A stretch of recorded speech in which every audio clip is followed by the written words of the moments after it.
সভাধিপতি পঞ্চায়েতের প্রধান থেকে শুরু করে ভিপি দাঁড়িয়ে আছে নেত্রী মমতা বন্দ্যোপাধ্যায় বলেছিলেন জেলে রাখার নাকি জায়গা পাওয়া যাবে না পশ্চিমবাংলায় এত জেল খাটাবে। মমতা বন্দ্যোপাধ্যায় 14 বছরে অনেক কমিশন তৈরি করে অনেক কোটি কোটি টাকা খরচ করেছে, বামপন্থীদের একজনকেও জেল খাটাতে পারেনি। এটা ওদের কাছ থেকে আমাদের সার্টিফিকেট দিতে হবে না।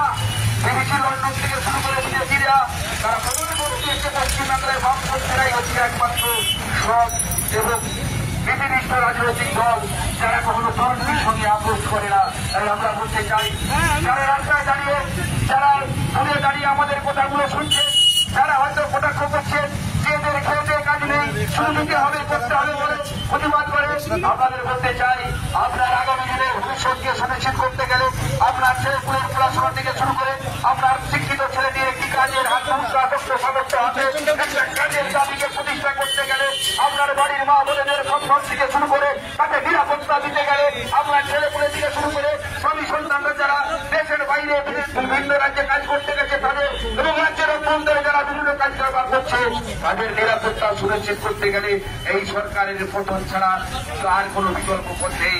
এই সরকারকে প্রতিষ্ঠিত করতে হবে। সেই প্রতিষ্ঠিত করবার দিন সামনে আসন্ন। আমাদের বলতে চাই, এই সরকার চাইছে চাকরি দেবো না, এই সরকার চাইছে দুর্নীতি করবে, তোলা করবে, ওষুধে ভেজাল দিবে, ডাক্তার ভেজাল দিবে, নার্সে ভেজাল আনবে, 2 নম্বরই ডাক্তার 2 নম্বরই নার্স থেকে শুরু করে 2 নম্বরই ঔষধ দিয়ে মানুষকে মৃত্যুর মুখে ঠেলে দিচ্ছে। আর জিনিসের দাম বাড়িয়ে বাড়িয়ে চলছে। আজকে যে পরীক্ষাগুলো হচ্ছে ওষুধের পরীক্ষায়, যেই ওষুধ দিচ্ছে সেই ফেল, সেই ওষুধ দিচ্ছে সেই ফেল, সব ওষুধ আজকে গুণগত পরীক্ষায় ফেল হয়ে যাচ্ছে। তাহলে আপনি যে ওষুধটা কিনে খাচ্ছেন তার দাম তো বাড়ছে, যে ওষুধটা আপনার শরীরে কাজে লাগছে তো না অন্য কাজে ব্যবহার হয়ে আপনার শরীরটাকে আরো ধ্বংস করে দিচ্ছে। সেই জায়গায় দাঁড়িয়ে আমরা বলতে চাই, এইরকম একটা পরিস্থিতি থেকে আমাদের বাঁচতে গেলে লড়াই ছাড়া পথ নেই। লড়াইয়ের ময়দানে রাস্তায় দাঁড়িয়ে লড়াই করার মধ্য দিয়ে এই ভোটাবাজ দুর্নীতিবাজদেরকে বিতাড়িত করতে হবে। বিতাড়িত করার সংগ্রামে আপনারাও সামিল হবে।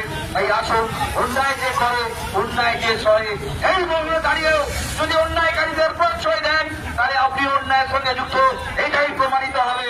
তাই অন্যায়ের বিরুদ্ধে লড়তে হবে। স্বামী বিবেকানন্দ এই কথাতে, অন্যায় যে করছে অন্যায় যে সহে সবাই সমান দোষী, কেউ কিন্তু বাইরে যাবে না। তাই অন্যায়ের রবীন্দ্রনাথের কথা আমি বললাম, রবীন্দ্রনাথের সেই কথা। তাই অন্যায়ের বিরুদ্ধে লড়াই করা হচ্ছে আমাদের মানুষের মনুষ্যত্বের একটা একমাত্র লক্ষণ। তাই সেই মনুষ্যত্বকে বিকশিত করতে গেলে, মনুষ্যত্বকে জাগিয়ে রাখতে গেলে, মাথাটাকে উঁচু করে রাখতে গেলে অন্যায়ের বিরুদ্ধে প্রতিবাদ করবার জন্য আপনি সজাগ হন, সতর্ক হন। অন্যায়ের প্রতিবাদকারীদের মিছিলটাকে আরো দীর্ঘ থেকে দীর্ঘতর করুন। শুধুমাত্র ওই লক্ষ্মীর ভান্ডার, নারায়ণ ভান্ডারে 5 টাকা 10 টাকা 2000 5000 টাকার অনুদানে ভুলে গেলে হবে না। অনুদানটা একমাত্র বাঁচার লক্ষণ নয়, অনুদানটা পরিত্রাণের লক্ষণ নয়। আপনার সত্য সামর্থ্য হাতে কাজটাই হচ্ছে আসল লক্ষ্য। কাজ দাও, কাজের বিনিময়ে মজুরি দাও, যোগ্যতার সঙ্গে নিয়োগ দাও, স্বচ্ছতার সঙ্গে নিয়োগ দাও এবং সমস্ত পরিকাঠামোগুলোকে বাঁচিয়ে রাখো। এটাই হচ্ছে গণতন্ত্রপ্রিয় মানুষের, গণতান্ত্রিক দেশের মানুষের মৌলিক অধিকারের একটা বড় পাওনা। সেই জায়গাকে আপনারা কার্যকরী করবেন।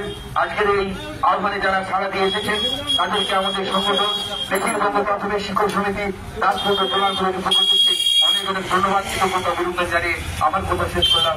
ইনকলাব জিন্দাবাদ, বিপ্লব জিন্দাবাদ।